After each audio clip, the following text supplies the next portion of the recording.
Hello friends, ગિરીશનું unique છાપ ડેકોરેશનમાં સ્વાગત છે તમારું। અહીંયા હું તમને આજે નારિયેલ બનાવતા શીખડાવવાની છું। જો તમારે આની ફૂલ ડિટેલ્સ શીખવી હોય તો આ પેજને સબસ્ક્રાઈબ કરવાનું બિલકુલ નહીં ભૂલતા, જ્યાં તમને હવે બધી જાતની નવી વસ્તુ શીખવા મળશે, એ પણ એકદમ ફ્રીમાં।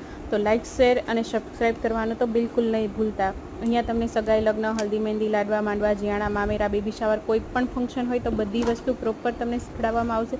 તમારે કોઈ પણ વસ્તુ શીખવી હોય તો તમે અમને કમેન્ટમાં જણાવજો। તમારે હવે નેક્સ્ટ શું શીખવું છે તો અમે એ પ્રમાણે અમારી નવી વસ્તુ બનાવીશું। બાકી આ સિવાય અમારું ગિરીશનું યુનિક છાપ ડેકોરેશનના નામથી અમારું ઇન્સ્ટા પેજ ઓલરેડી ચાલુ જ છે, તો તમે ત્યાં પણ જોઈ શકો છો અમારી અમુક વસ્તુ કે અમે કઈ રીતે બનાવીએ છીએ, શું બનાવીએ છીએ, ટ્રેન્ડિંગમાં શું ચાલે છે। અમુક વિડીયો અમે અહીંયા અપલોડ ના કર્યા હોય તો એ પણ અમે ત્યાં અપલોડ કરેલા જ હશે, તો એ ચેક કરવાનું ના ભૂલતા। બાકી અહીંયા તમને ડિટેલ્સમાં બધી વસ્તુ શીખવા મળશે, તો આ પેજને સબસ્ક્રાઈબ કરવાનું નહીં ભૂલતા। Bye bye, thank you.